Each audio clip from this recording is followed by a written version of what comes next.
Really interesting article here by Alan McLeod on Mint Press News. I'll link it down below. Its title is Corporate Media Silence Deafening as Former Clinton Aide Confirms Ties to Jeffrey Epstein. The bombshell that Clinton's closest confidant confirmed the former president's many trips aboard the Lolita Express has been totally ignored by the mainstream, by the New York Times, Washington Post, NBC News, MSNBC, CBS News, and CNN. Not surprising there. Again, if it had to do with Trump, somebody, on the right, probably would have been plastered all over those platforms. A top Clinton insider has revealed that former president visited the Caribbean home of notorious sex predator Jeffrey Epstein. In a long interview last week with Vanity Fair, longtime aide to Bill Clinton Doug Band noted that, contrary to the official line, his boss did indeed spend some time on Little St. James, the private island that billionaire pedophile used as a base to traffic and rape women and children. This is somewhere Bill Clinton, his close confidant and aide, Doug Band, confirmed Bill Clinton went to this island, Little St. James, as well as confirming that Bill Clinton's been on the Lolita Express. Neither Band nor his interviewer appeared to realize the gravity of what he was revealing, the subject being touched upon only briefly towards the end of the wide-ranging 7,000-word conversation, which he noted that in January 2003, Clinton flew on Epstein's notorious Lolita Express private jet to the island. Band appeared to bring the incident up only as a way of distancing himself from the disgraced pedophile who died under very mysterious circumstances in a Manhattan prison in July last year. Band insisted he knew nothing of Epstein's misdeeds, but, quote, got enough bad vibes that he advised Clinton to end the relationship, refusing to travel aboard Epstein's jet with his employer. Flight logs show Clinton made around 24 trips on the infamous airplane.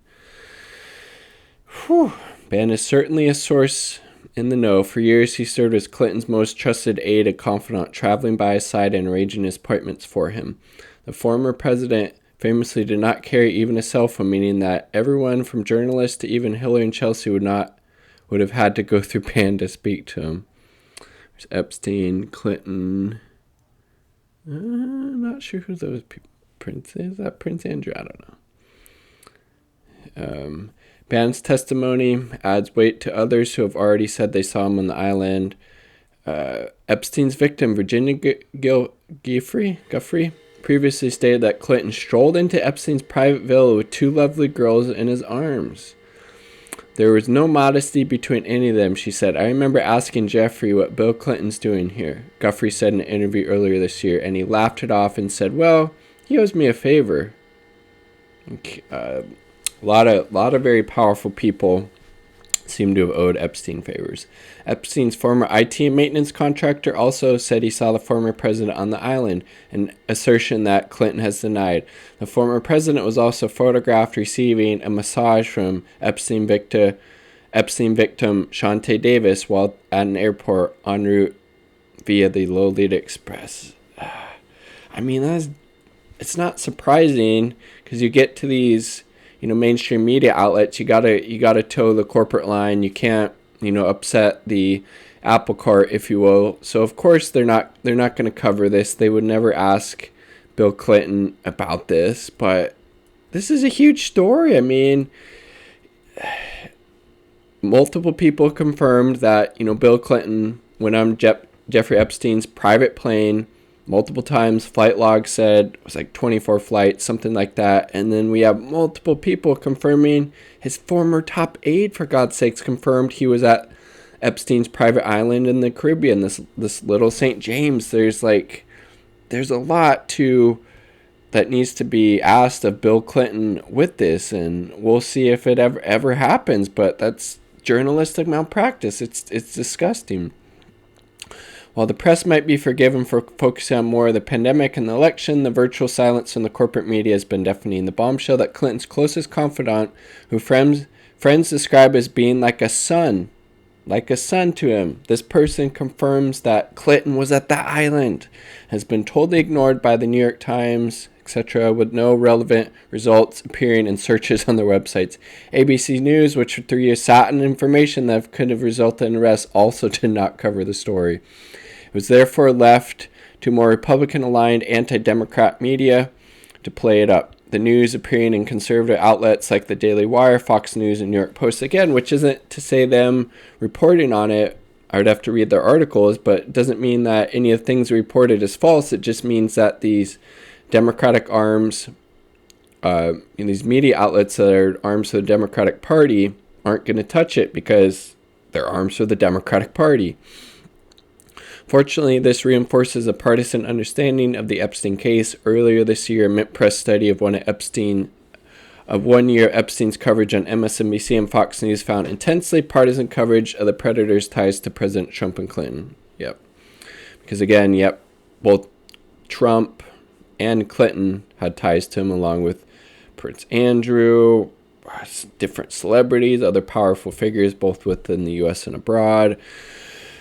While MSNBC stressed his connection to the Republicans and downplayed his links to their preferred president, Fox News did the opposite, overwhelmingly focusing on the Clinton connections while failing to inform viewers about his relationship with the sitting president. Again, it all should be focused.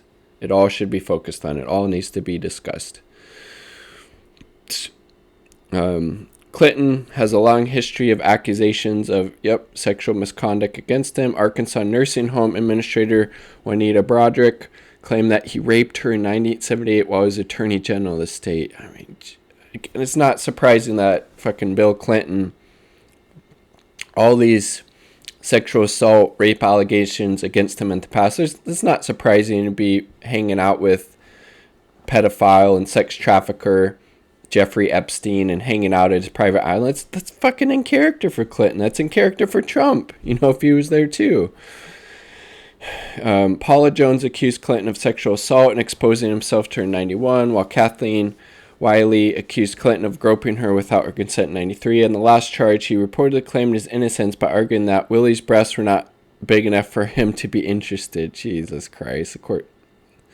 He was also infamously impeached for lying about his affair with 22-year-old White House intern Monica Lewinsky, which, Lewinsky, had her life basically upended, torn apart by that, while, Clinton's still out there fucking as some fucking elder statesman. It's disgusting. Trump, meanwhile, also has his own history of sexual misconduct, and Wikipedia page on the subject is nearly 10,000 words long. Epstein was a convicted sex offender who was accused by dozens of women of trafficking, rape, or sexual assault, his crimes also involving a host of wealthy and well-connected individuals, alluded to that earlier.